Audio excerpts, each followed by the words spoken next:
Welcome to my fourth ALA, and today I'm going to be talking about how planning and accepting risk for an audit is similar to preparing and accepting risk for an MMA fight.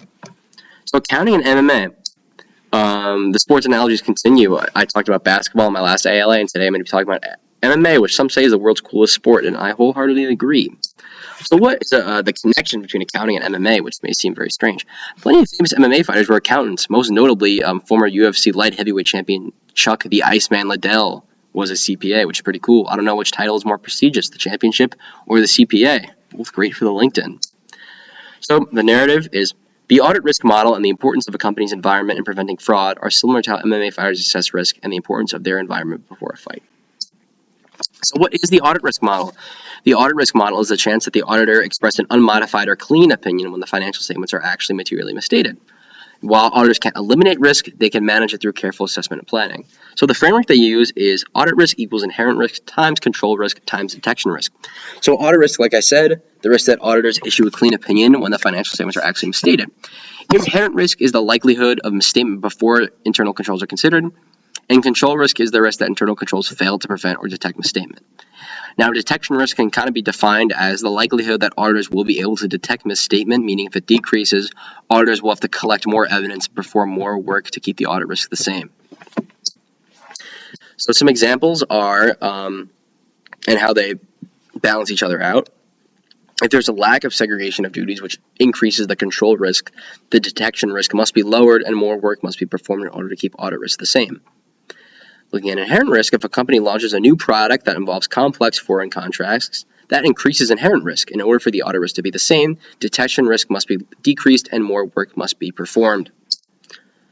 And moving on, a company's environment has a very big role in risk in fraud and misstatement. When auditing a company, you have to look at the environment of the company, like certain qualitative aspects of the company's environment and its interaction between employees make it more susceptible to fraud. Some examples are a company culture that values honesty and ethics, and if there's any pressure towards employees to commit fraud to meet targets, and the environment between employees, is there any toxicity or hostility? A good example of this is Enron. Enron had a company culture that valued social Darwinism. It had very frequent performance reviews and terminations for employees that didn't meet their targets. So thus, employees would do whatever it took to get a leg up on one of their coworkers and not be fired or get a bonus. And this culture is one of the main things that brought them down. This was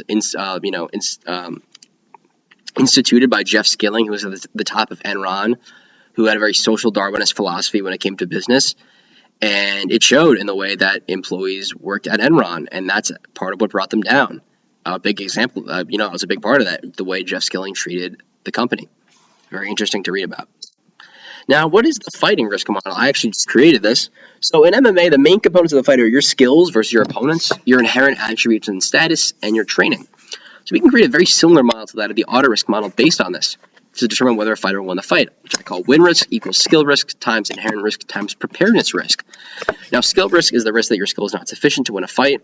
Inherent risk is the risk that something will prevent you from winning before skill is considered. It's like an injury, mental state, etc. Preparedness risk is the likelihood that you prepared sufficiently for a fight, and if this decreases, more training must be performed. So some examples of the fighting risk model in action. You broke your hand before a fight, making it more difficult to throw punches, increasing your inherent risk.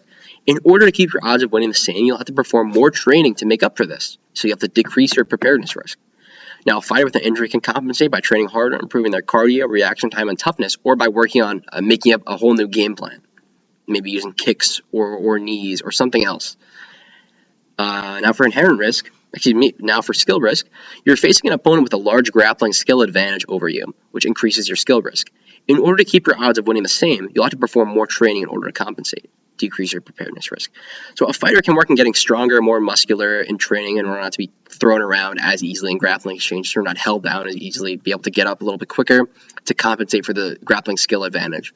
Where there's a lack of skill, there's an increase in strength. So what's the importance of a fighter's environment? Just like how a firm's environment can make them more susceptible to fraud, a fighter's environment can either help them or harm them before a fight. So a fighter who has good, high-quality training partners that don't push them too hard but aren't too easy can make their training productive and help them before a fight. On the other hand, a gym that spars too hard or has a culture of just going as hard as you can before a fight can result in fighters getting concussed or injured going into a fight, which can increase their chance of losing. Same with the gym's coach. A coach can make fighters work hard, but sometimes they can have their fighters work too hard, which can make them burn out by fight day. And also, a gym that has a toxic culture or culture too focused on things like social media or viral moments can serve as distractions. So to wrap it up, what are some real examples of how this risk model was used in fights?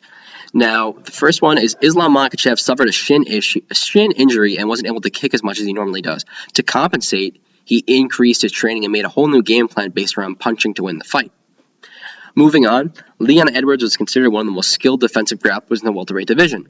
To compensate, Bilal Muhammad put on a significant amount of muscle before the fight to overcome the skill and outgrapple Edwards. And like you see in the picture, most of the fight was Muhammad throwing Edwards around because even though Edwards' skill was good in preventing takedowns and getting held down, the strength difference was still too much.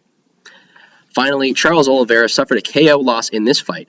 Now, Oliveira's gym, Shoot the Box, in Brazil, is known for sparring way too hard before fights, and Oliveira very likely came into this fight with increased head trauma or possibly a concussion, which increases his risk of being knocked out, which he was. Thank you so much for listening. I appreciate it. If you have any feedback, let me know, reply to me, shoot me an email. Thank you so much for watching, guys.